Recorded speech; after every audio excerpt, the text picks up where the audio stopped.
आपको ऐसा अचानक क्यों लगा कि देश का जो हमें अचानक नहीं लगा, आपने अचानक सुना। नहीं, आप जो ये कह रहे हैं तो मैं ये जानना चाहता हूँ कि जो बहुसंख्यक समुदाय है हिंदुस्तान का, आपको क्या लगता है कि उस पर कोई खतरा है कि आप ये बात और इस बात को खतरा नहीं, सनातन को कोई मिटा नहीं सकता। ये जो बार बार हमारे सनातनीय भोले भाले लोगों को छोटी छोटी ट्रिक दिखाकर, डराकर, धमकाकर, लालच देकर जो धर्मांतरण किया जाता, हमारे सनातन के मंदिरों के साथ खिलवाड़, कई बार अखबारों में छपता, अमुक मंदिर को ढहा दिया रात में, ऐसा कर दिया, वैसा कर दिया। इन सबको लेकर के हमारे मन में एक सनातनी होने के नाते पीड़ा है। वो आज की नहीं है, सुना आपने आज है, हमें बचपन काल से पीड़ा है। पर ये तो हिंदू समाज में कुछ ऐसी गड़बड़ियां होंगी इसकी वजह से ना कि सनातन धर्म जरूरी नहीं सनातनी करे। क्या सनातन पालघर के संतों पर जो उपद्रव हुआ उसमें सनातनी थे?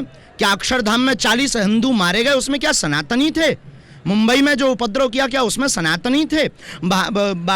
जो राम जी का मंदिर है, राम जी के मंदिर में कार्य करने वाले कार्य सेवकों के ऊपर उपद्रव करके वहां पर राम जी के मंदिर का छिन्न भिन्न करके मस्जिद बनाना, क्या ये सनातनी हिंदू थे? आप एक धार्मिक, देखिए ध्यान दीजिए, ये देश बाबर का नहीं है, ये देश रघुवर का है। पर ये आप एक धर्म गुरु हैं और देश जो है वो कानून से चलता है, संविधान से चलता है। कानून हाथ में लिया। नहीं, मेरा सवाल तो सुन लीजिए। ये हिंदू राष्ट्र बनाने की बात तो संसद का काम है ना कि वो कानून बनाएगा, आप तो नहीं बनाएंगे। हम सनातनी तो हम क्या अपने ईश्वर से प्रार्थना नहीं कर सकते? क्या हम अपने लोगों को, अपने आने वाले लोगों को या अपने से जुड़े हुए लोगों को बोल नहीं सकते? भारत में मौलिक अधिकार है, संविधान के तहत अधिकार है, प्रत्येक व्यक्ति को बोलने की आजादी और छूट है। आपको जिस प्रकार छूट है, हमें भी छूट है बोलने की।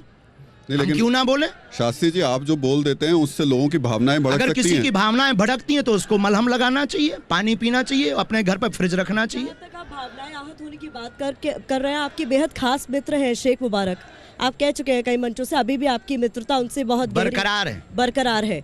उन्होंने भी कहा कि आप अभी अपरिपक्व हैं, आप नहीं सोच रहे। जब आप हिंदू पता नहीं किस बुद्धि से कहा, हाँ, कि आप जब हिंदू राष्ट्र की बात कहते हैं तो आप सोचते नहीं कि उसका असर कितना व्यापक होगा। बहुत व्यापक होना चाहिए, सोचना क्या है? इसीलिए तो कह रहे हैं कि भारत हिंदू राष्ट्र बने। उनके घर वापसी क्यों नहीं करा पाए आप जी? उनके घर वापसी क्यों नहीं करा पाए? हम किसी के ऊपर जोर जबरदस्ती नहीं करते हैं। हम सनातन धर्मी, हम स्वागत भर करते हैं। हमारे यहाँ पर आए हुए को शरण है। जबरदस्ती या किसी के ऊपर प्रेशर देना हमारे धर्म ने नहीं सिखाया, क्योंकि हम वसुदेव कुटुंबकम की चर्चा करते हैं। कोई आ जाए तो कोई दिक्कत नहीं हो, आपकी नजर में कोई हो तो लेकर आइए।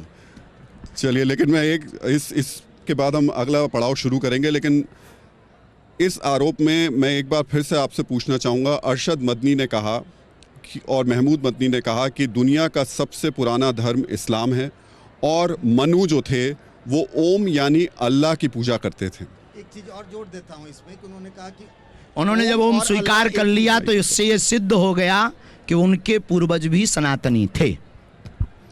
और आप कहीं कुरान में ओम निकाल दीजिए। नहीं, उनका कहना है कि ओम और वही बात, अगर ओम कुरान में हो तो बताइए।